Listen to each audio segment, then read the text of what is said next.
Hablemos en Off con Consuelo. Está con nosotros. Es un privilegio tener al editor, al último editor de Nicanor Parra con nosotros. Un tema que se ha tomado la agenda por razones más que obvias, pero sobre ellas queremos profundizar.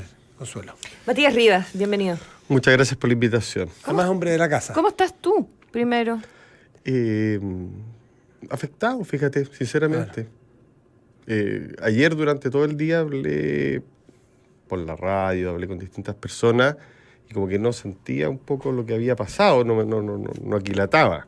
Después la noche estaba solo, mi familia estaba de vacaciones y... Te bajó el... O sea, me di cuenta que había perdido un interlocutor, una persona que nunca más, una voz que nunca más iba a volver a escuchar y que era muy especial y que seguramente iba a tener en mi cabeza repitiéndola durante toda mi vida. O sea, las cosas que me había dicho. ¿Desde cuándo te aproximaste tú, Parra? Muy joven empezaste a trabajar con él, eso es una cosa... Como el 2003, ¿o no? Estuve Sí. leyendo ayer. Sí, hace como 18 años más o menos. Mira. 15 años por ahí. Y llegaste a proponerle que publicaran Lear, Rey y Mendigo. el Rey Lear, que no se llamaba No. Rey y Mendigo en esa época. No, yo había entrado a trabajar a la Universidad Diego Portales, había creado recién la editorial, Ediciones UDP, y bueno, queríamos dar un batatazo, y Parra estaba muy enganchado en aquel momento con las cartas de Diego Portales, puntualmente. Le interesaba mucho rescatar como las cartas particulares de Diego Portales que le enviaba a sus amigos, A Garfia. A Garfia. Es que tenían un tono muy, a rato, parreano, ¿no? Totalmente. Claro. Él descubrió que ahí, digamos, estaba como la prosa chilena y alguien que escribía Las putas y los maricones, Sí. y todo ese tipo de muy portales, muy interesantes. Claro, voy a colgar a estos hijos de puta, todas esas Claro. cosas, digamos. Entonces estaba muy embalado con eso y yo llegué en ese momento y le propuse así abiertamente que hiciéramos algo. Por supuesto me dijo que no.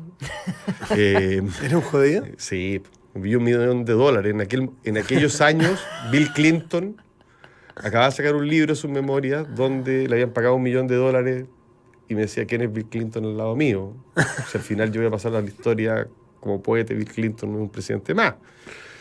Bueno, fue una larga negociación infinita, que duró 15 años, y sacamos muchos libros juntos, digamos.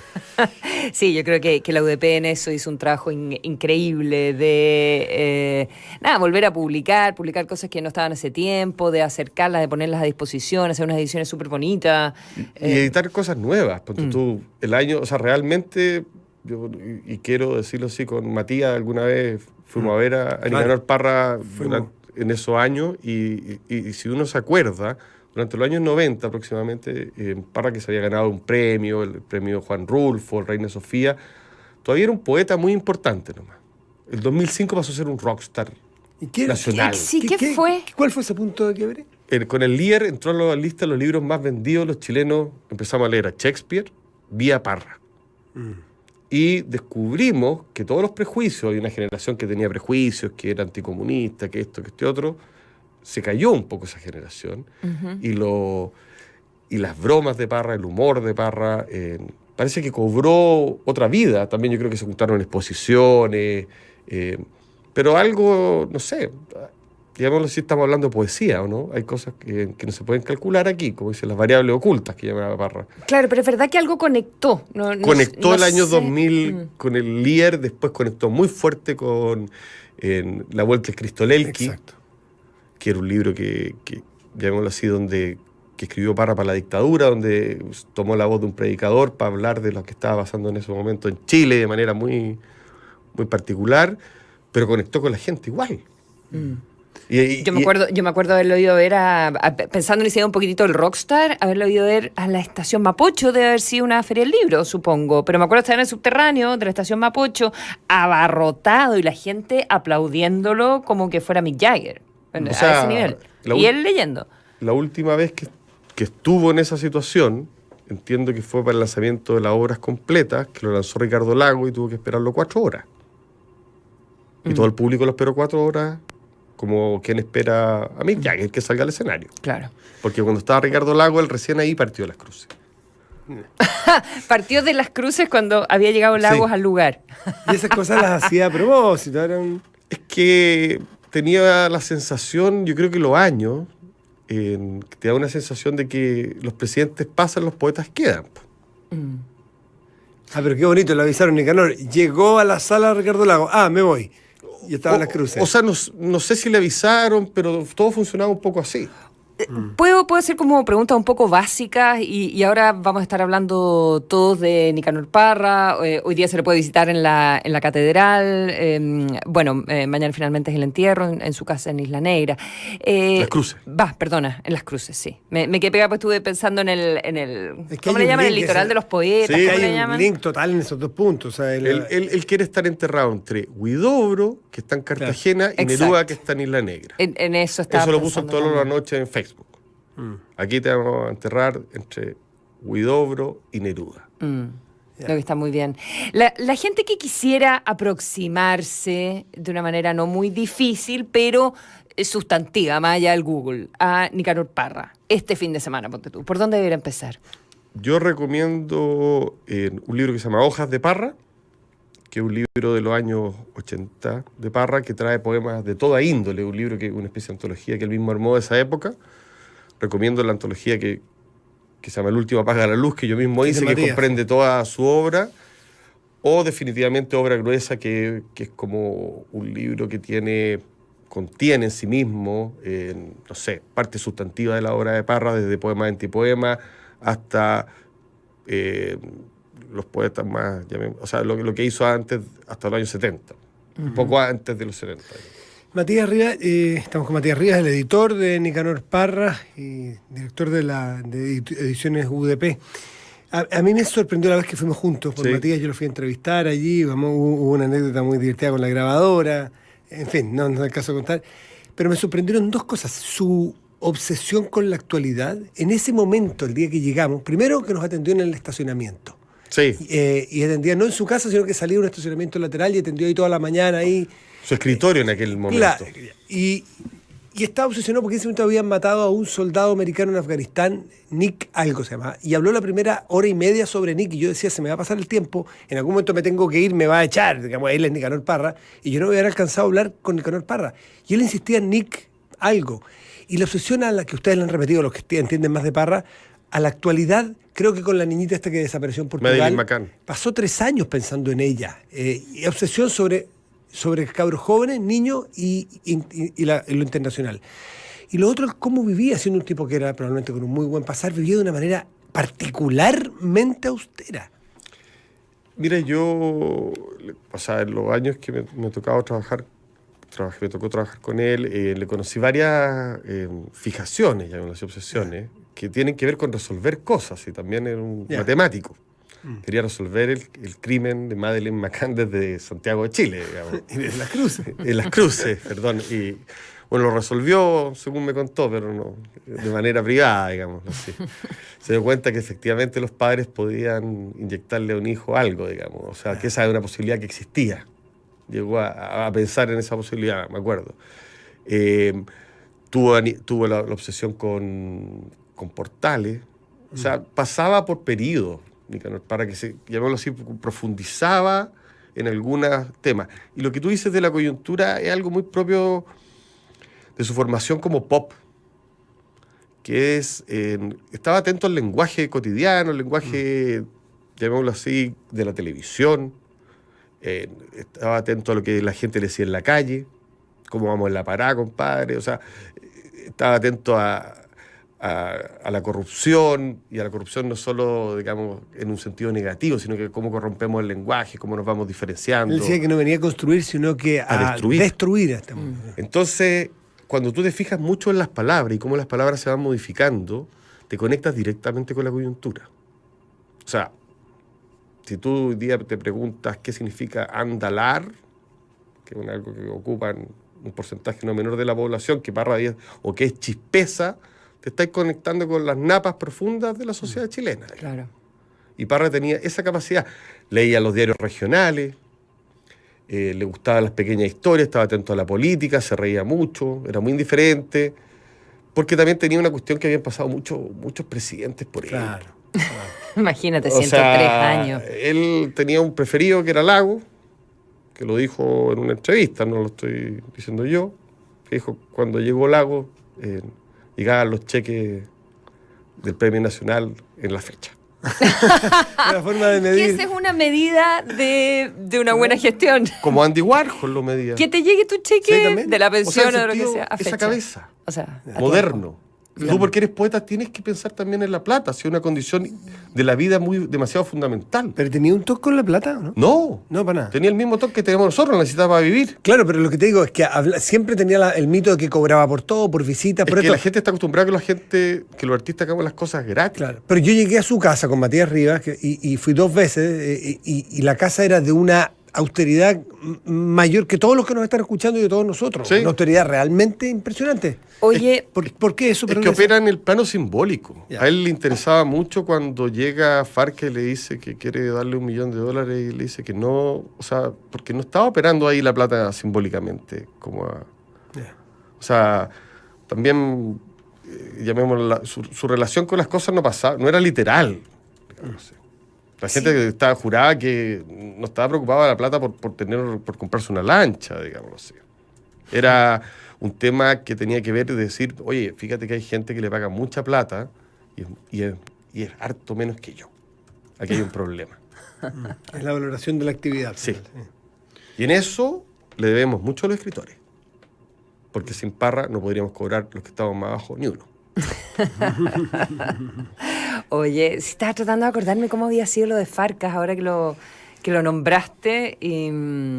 Pero seguro que era un personaje que la traía. Por Por ahí algo lo dejó entrar y habló con él. Sí. Pero seguramente no quiso representa no mucho llegar a un acuerdo. Es el Chile muy de esta época, Farca, digamos. ¿Ah? O sea, acuérdense esa frase que dijo Parra, la Violeta bajista y yo soy arribista. Claro. Farcas se reunió 7 horas con Nicanor Parra. Todo eso puede ser bien relativizado. Oye, Depende de quién lo cuente. ¿qué queda? A ver, ¿qué pasa? Muere Parra, va a haber edición de cosas inéditas. ¿Qué pasa después? ¿Qué sucede con su obra? ¿Dónde queda? Mira, como vivió muchos años, se preocupó Nicanor Parra de publicar gran parte de lo que yo entiendo es su obra, llamémoslo así, que él quería publicar. Desconozco lo que queda inédito, debo decirlo así bien abiertamente. Lo vi toda la vida con sus cuadernos, sé perfectamente de qué clase de cosas escribía ahí, pero no sé si eso constituye una obra, si esos son bocetos de obra, si son frases, si son diarios de vida, desconozco. Sería una arrogancia de mi parte saber qué va a acontecer con eso. Tengo la sensación de que van a pasar cosas, que hay gente que no sé, que va a aparecer una biografía, seguramente van a aparecer nuevas traducciones, la misma muerte Parra ha desatado como en otros países, en el mundo, está siendo cubierto por el New York Times, por el Washington Post, por el diario El País, no sé, lleva como 27 notas, o sea, Claro. Es bastante impactante como la cobertura internacional, por ende sospecho que va a traer repercusiones a nivel de traducciones, a nivel de ese tipo de cosas.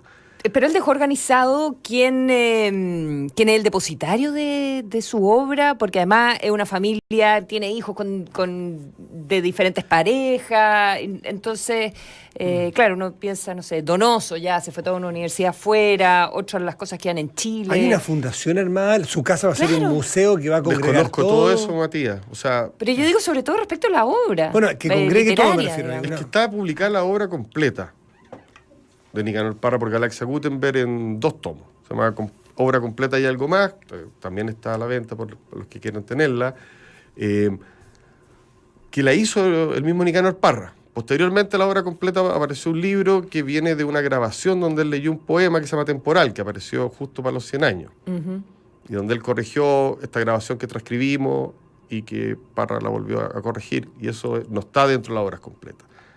Después de eso yo no sé nada, o sea, sé que hay poemas y cosas que seguramente que están en antología, pero desconozco la intimidad de la familia y no quiero ni siquiera Entrar ahí, referirme claro. a eso porque me parece que en este momento es súper delicado y además nunca he entrado ahí. Mi trato siempre fue con Nicanor Parra directamente. Y con la colombina tengo las mejores relaciones y con la familia admiro lo que están haciendo, me parece que todo la lleva y está todo bien, digamos, pero no puedo hacerme cargo de ello. Claro. Ni siquiera me quiero meter. Sé que son además muy cuidadosos con la intimidad. Oye, ayer, Consuelo... Ya, sí, y además una intimidad que ha sido complicada porque se empezó a saber que se habían vendido algunas cosas para conseguir plata. Acaba de haber un claro, lío hace un par de semanas. Hay enredos, hay cosas complicadas, las familias son complejas, pero tienen que hacerse cargo de que están administrando la obra. Un patrimonio bien de todos, aunque suene presuntuoso es uno de los patrimonios culturales más importantes de este país y del mundo probablemente. Entonces, eso es una responsabilidad gigantesca. Yo confío en ellos, confío en que el país también va a estar a la altura, que el gobierno, que los ministerios, que las universidades, que toda la gente va a estar a la altura de darse cuenta que es Nicanor Parra para conservar el patrimonio, porque estas cosas no se hacen de a uno, no se hacen mexicanas, no es que aquí una sola institución se queda con las cosas o una sola persona, aquí la familia es la que determina. Y yo me imagino que, bueno, hay expectativas de parte de las personas de saber más de él. En una de esas él dejó eso armado, tipo que murió lúcido, por lo tanto... Sí, o sea, lo que a mí me queda claro, yo no sé, es que él por lo menos sí dejó publicados los poemas. Que quería que se publicara. Sí. ¿Hay biografías de Parra? Rafael Gumucio... está trabajando en algo con, sí, está trabajando en algo Leila Guerrero, ¿no? Sí, va a sacar un libro biográfico, digámoslo así, desde el punto de vista de una biografía bien personal. Rafa no escribe biografías convencionales, digámoslo así. Pero todos los libros de Rafa son sobre él. No sé si va a ser sobre Parra. Es sobre Parra. Es un libro grande. O sea, por eso puedo decir lo vamos a sacar en ediciones UDP. ¿Y hay alguno hoy en día? Hay cosas muy... no hay... Sí, hay un libro que escribió Sabine Dreisler, que es una biografía de Nicanor Parra. Están las conversaciones con Nicanor Parra de Leonida Morales. Uh-huh. Hay una buena cantidad, digamos, de estudios. Lo que pasa es que lo que no hay es, y no tenemos en Chile en general, como la biografía de distintos personajes. Tampoco la tenemos de Bolaño, no la tenemos de una serie, digamos. O sea, estamos al debe en lo que es escribir la vida de nuestros héroes, ídolos. No escribió nada en prosa, ¿no? Un tipo, confieso, que vivió de Neruda. Él no escribió memorias. No memorias, pero escribió prosa sí. también. Sí. Una de las cosas curiosas que descubrimos estos últimos años fue que la tesis de grado de Nicanor Parra fue un estudio hecho en los años donde pre-internet y pre-biblioteca contemporánea y todo, sobre Descartes, que es un magnífico texto que lo publicamos nosotros en un libro que se llama Antiprosas, que circula, que reúne cartas de Nicanor Parra, reúne este ensayo sobre Descartes, y bueno, y de ahí, de ese ensayo que escribió cuando tenía 20 años, viene la duda metódica de Parra.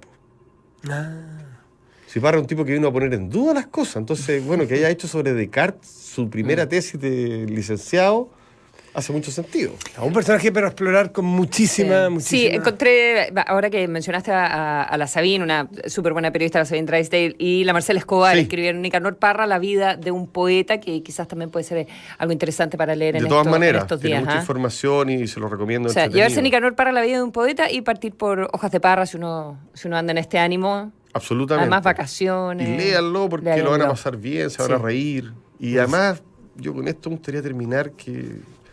Fíjense en estos momentos que nos hemos preguntado tanto de quiénes somos los chilenos, nuestra identidad, para dónde vamos. Tú leías a Nicanor Parra, el soliloquio del individuo, publicado en el año 54, y te das cuenta que somos los mismos. Que la desconfianza que hoy día decimos tener hacia los políticos y ante la sociedad está anclada en nuestra identidad hace mucho tiempo. Entonces esto que nos estamos descubriendo ahora... Yo pondría un poco ojo. Yo creo que la lectura de Parra puede ayudar a darnos cuenta que en verdad no somos muy nuevos, sino que somos la misma clase media a la cual Parra le dio la voz. Está ahí, po. Matías Rivas, editor de Nicanor Parra, director de Ediciones UDP y además miembro de esta radio porque tiene Terapia Chilensis todos los viernes con Rafa Gumucio y Héctor Soto. Gracias por venir tan temprano, Matías. Muchas gracias a ustedes por la invitación. Que estés muy bien. Gracias. Igual. Chao, buen día. Adiós.